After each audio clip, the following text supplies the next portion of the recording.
السلام علیکم ورحمۃ اللہ وبرکاتہ نحمدہ ونصلی علی رسولہ الکریم اما بعد۔ معزز سامعین و سامعات، جیسا کہ آپ سبھی کو معلوم ہے کہ چند دن کے بعد ہی نئے سال کی شروعات ہونے والی ہے۔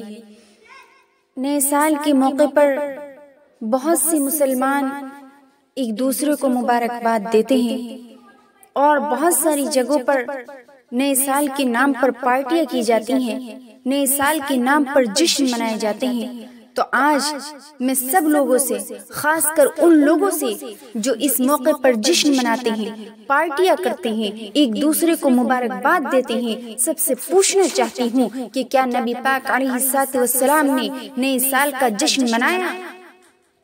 کیا صحابہ اکرام نے آپس میں ایک دوسرے کو نئے سال کی مبارکباد دی؟ کیا ان کے بعد جو لوگ تھے، تابعین یا تبع تابعین کے زمانے میں اس رسم کو منایا گیا؟ کیا دیگر مسلمان حکمرانوں نے اس کے جشن کی محفلوں میں شرکت کی؟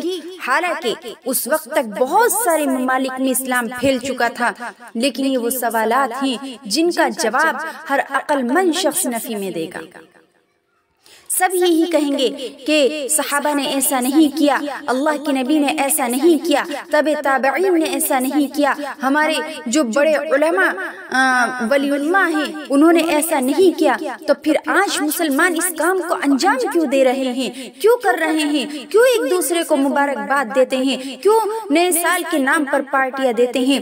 آخر یہ کس نے ایجاد کیا؟ کون سی قوم نئے سال کا جشن مناتی ہے اور کیوں مناتی ہے؟ اس وقت مسلمانوں کو یہ رویہ، یعنی کس طریقے سے مسلمانوں کو اس وقت رہنا چاہیے، کیا رویہ اختیار کرنا چاہیے، آج ان چند باتوں میں اسی بات کو واضح کرنے کی کوشش کروں گی۔ معزز سامعین و سامعات، دنیا کے تمام مذاہب اور قوموں میں تہوار اور خوشیاں منانے کے مختلف طریقے ہیں۔ ہر ایک تہوار کا کوئی نہ کوئی پس منظر ہے، ہر ایک تہوار کوئی نہ کوئی پیغام دے کر جاتا ہے جن سے نیکیوں کی ترغیب ملتی ہے اور برائیوں کو ختم کرنے کی دعوت ملتی ہے۔ لیکن جن لوگوں میں بگاڑ آنے کی وجہ سے ان میں ایسی بدعات و خرافات بھی شامل کر دی جاتی ہیں کہ ان کا اصل مقصد ہی فوت ہو جاتا ہے۔ جیسے جیسے دنیا ترقی کی منازل طے کرتی گئی اور مہذب ہوتی گئی، انسانوں نے کلچر اور آرٹ کے نام پر نئے جشن اور تہوار وضع کیے۔ انہی میں سے ایک نئے سال کا جشن ہے۔ نئے سال، یہ نئے سال کا جشن عیسائیوں کا ایجاد کیا ہوا ہے۔ عیسائیوں میں قدیم زمانے سے نئے سال کے موقع پر جشن منانے کی روایت چلتی آ رہی ہے۔ اس کی ایک وجہ یہ بتائی جاتی ہے کہ ان کے عقیدے کے مطابق 25 دسمبر کو حضرت عیسیٰ علیہ السلام کی پیدائش ہوئی۔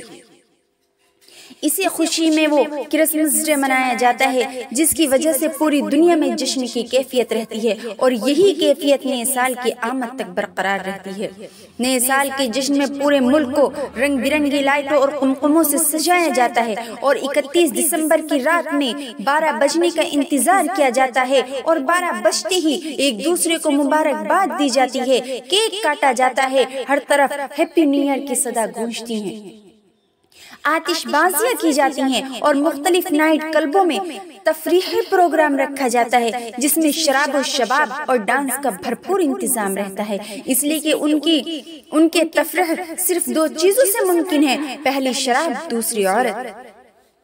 افسوس، آج ان عیسائیوں کی طرح بہت سے مسلمان بھی نئے سال کے منتظر رہتے ہیں اور 31 دسمبر کا بے صبری سے انتظار رہتا ہے۔ ان مسلمانوں نے اپنی اقتدار و روایات کو کم تر اور حقیر سمجھ کر نئے سال کا جشن منانا شروع کر دیا، جبکہ یہ عیسائیوں کا ترتیب دیا ہوا نظام تاریخ ہے۔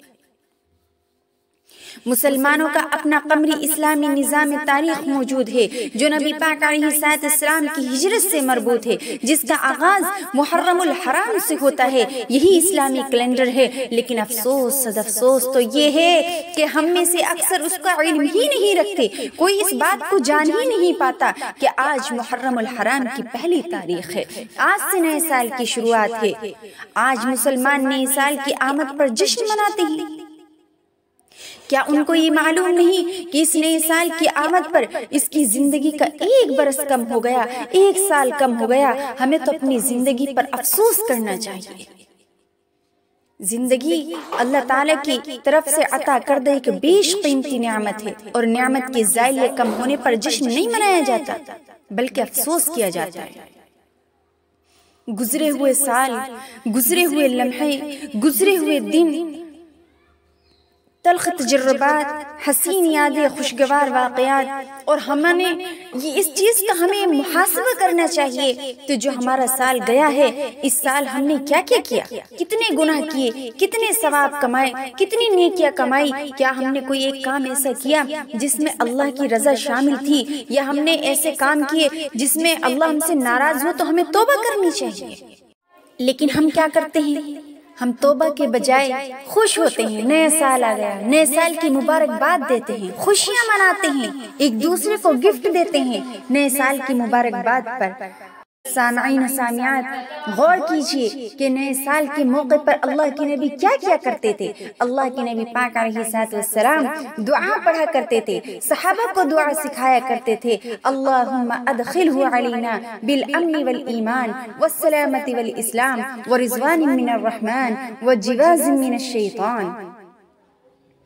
نئے سال کی آمد پر یہ دعا پڑھتے تھے، جس کا ترجمہ یہ ہے کہ اللہ ہمیں اس میں امن، ایمان، سلامتی اور اسلام کے ساتھ داخل فرما، شیطان کے حملوں سے بچا، رحمان کی رضامندی عطا فرما۔ آج ہم کس طرف جا رہے ہیں؟ دوسری قوموں کی طرف۔ نئے سال کا جشن منانے والوں، کان کھول کر سن لو، اللہ کی نبی کی یہ حدیث اپنے دامن سے باندھ لو، اپنے دل و دماغ میں بٹھا لو کہ اللہ کی نبی نے فرما دیا کہ جس نے دوسری قوم کی مشابہت اختیار کی وہ ہم میں سے نہیں ہے۔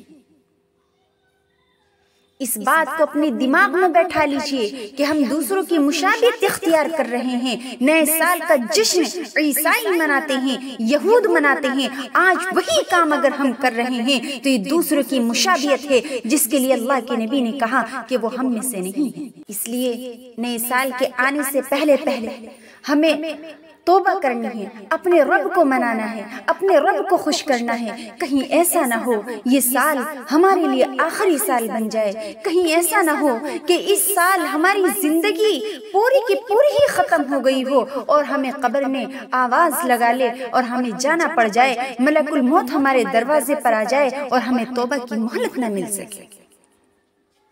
اللہ نے ہمیں نیا سال دیا ہے، ایک سال اور ہماری زندگی میں جو اللہ نے بڑھایا ہے، تو ہمیں اس موقع کا فائدہ اٹھانا چاہیے، اللہ کو راضی کرنا چاہیے۔ جو گناہ ہم کر چکے ہیں، اپنی زندگی کا محاسبہ کیجئے کہ ہم سے کون کون سے گناہ ہوئے ہیں، تو ان گناہ پر توبہ کریے اور توبہ کر کے آئندہ نہ کرنے کا عزم کیجئے کہ انشاءاللہ یہ ہمارا سال چل رہا ہے، اب یہ جو شروع ہوا ہے، اس سال کو ہمارے لیے نیکی کا سال بنا دیجئے، اپنی رضا کا سال بنا دیجئے، ایسا سال بنا دیجئے جس میں فقط آپ کی رضا شامل ہو۔ ہر وہ کام کریں جس سے آپ راضی ہو جائیں، ہر اس کام سے بچا لیجئے جس میں آپ کی ناراضگی شامل ہے۔